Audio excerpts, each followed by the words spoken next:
Hi everybody, this is the Baseball Head, the amazing, spectacular, terrific, the great one, the People's Champion. Your host, I welcome back the Baseball Head too. And I hope you like this video and hit that subscribe button. Now, one of the things we like to do is whenever we can, we like to step on the Braves whenever we can. Because quite frankly, I'm tired of this nonsense with the Mets having playing them all these years. And the Mets don't seem to get anywhere. So it gets to be a bit much. So whenever I get a chance to sort of goof on them, but it's a temporary goof. Because the Braves will figure it out. They'll figure out a new way to sort of, steal signs. I mean, they'll figure it out. They'll figure it out. This is from JustBaseball.com. When do we stop giving the Braves the benefit of the doubt? I would mention the Braves are in the playoffs right now. They're 5 games over 500. They're one of 4 teams in the National League over 500. So I think the way the media has been talking about the Braves is way out of line. They're going to make the postseason.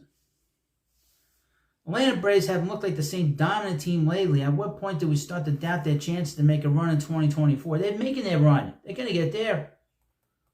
Like I said, they'll figure it out. They figure it out by the time, they'll figure out a new way to do it. They know they learned a lot from the Astros, that's for sure. The Braves have been so dominant over the last couple of years, we almost take the fact that they have to play the regular season for granted.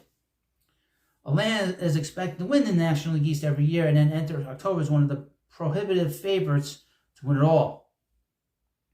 This year, the Braves have some real competition as the Phillies have shot up to the top of the standings and looking like the best team in the National League, if not in baseball. I did say before the season, the only prediction I made in the offseason was that the Phillies will be playing the Orioles in the World Series. And I'm sticking to that fact, folks. Sticking to it. Still, no one expects the Braves to miss the postseason or be any less of a threat to make a run to the World Series because of their track record. And that's despite the fact that they have lost reigning MVP in Ronald Acuna Jr. and the preseason Cy Young favorite Spencer Strider. Yet, if you have been paying attention to the latest goings-on in Atlanta over the last couple of weeks, the Rays have been far from the juggernaut we have come to expect. They will figure it out. They will figure out a new way to steal signs. They'll figure out a new way to do what they do. Make pitches spin like you've never seen and everything else. On May 14th, the Braves completed a stretch where they had won 6 of 7 games, starting the month with a 7-4 record. They were 26-13 at the time. Since then, they have gone 9-15. During that span, the Braves have lost 2 separate 4-game series to the Washington Nationals, a team who typically would have given them no trouble at all in the past. That includes dropping 3 games in a row to Washington over the weekend, and after the Mets had swept the Nationals just a few days prior. Even with their recent string of losses, the Braves are still sitting comfortably atop the wild card heap with a 35-28 record. But they are closer in the stands to the Nationals and Mets than they are to the Phillies atop the National League East. We are always quick to give the Braves benefit of the doubt, and rightfully so, but is there more than that meets the eye with their struggles? No.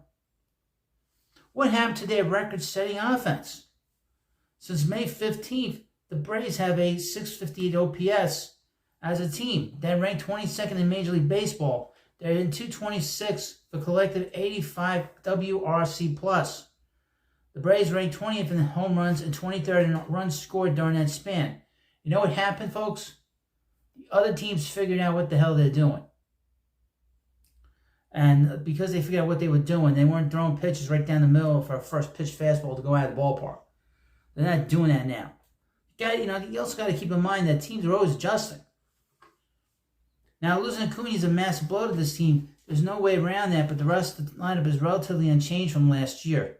Substitute Jarred Kelenic and Adam Duvall for Eddie Rosario and Kevin Pillar, and it's basically the same team. Looking specifically at this stretch where the Braves have struggled, what you would find is just 2 hitters who have been above average. Marcell Ozuna, who's a disgrace, a personal disgrace, who has been on a different planet all season, currently leading the National League in home runs, RBIs, and WRC+. He's a disgrace, that guy. The other hitter who has been good as of late is Matt Olson, who's hitting .272 with 4 homers and a 118 WRC+ in his last 24 games played. Even though he's been above average, that is a far cry from the production the Braves got out of Olson last year, when he led the Major League Baseball with 54 home runs and 139 RBIs. He's never going to do that again. Whatever the hell he was doing that made him a guy that hit 15 more home runs than he did the year before, or 19 home runs the year before, and 15 home runs of his career high. That's a career year. He's never going to do that again, ever. Even worse, Michael Harris II and Austin Riley have been downright awful compared to their track records. Riley's hitting .230 with just 3 homers in 50 games. Harris got off to a slow start last year too, but is currently batting .248 with an 83 WRC+. You can add Adam Duvall, Sean Murphy, and Orlando Arcia into the bucket of underperforming Bravos. I would mention that Murphy's been hurt.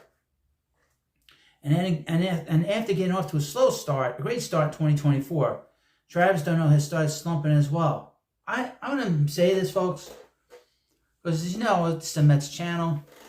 Mets fans, you can tell. How Travis d'Arnaud has turned his career into something is beyond me. Because when he was with the Mets, his bat looked awfully slow. He was getting beat a lot of times with a lot of fastballs. And I would mention that he's been with a lot of teams in his career. The Phillies, the Blue Jays, the Mets. The Mets not released him when they should have non-tendered him before the 2014 season. He got picked up by the Dodgers. The Dodgers had him for a week. They had him for a week. They were playing him at second base. And then they released him, and then the Rays picked him up. And I don't know what happened with the Rays, and he sort of turned his career around. And now he's 34 years old. I don't know how he's done this for all this time since he's left the Mets. It doesn't make any sense to me, other than whatever they're doing down there in Atlanta. But Atlanta is considered a great place by the players. I want to play there, but they won't take the money there because they take $1 for $10 down there. The Braves can expect their regulars to turn things around and will likely be aggressive, supplementing their roster at the deadline, where they will try to replace Acuna the same way they did in 2021. That year resulted in a World Series title. Yeah, well, we'll see. When you look at top of the Braves rotation, it's hard to poke any holes in a quartet of Chris Sale, Max Fried, Ronaldo Lopez, and Charlie Morton. How did Chris Sale turn his career around like that? Other than him being healthy, maybe that was the problem. He wasn't healthy those years with the Red Sox. But talk about a disastrous trade for the Red Sox. This guy's been terrible the last 3 or 4 years. And now he's sort of come back. Aside from him being, really, it's probably just his health, I would guess.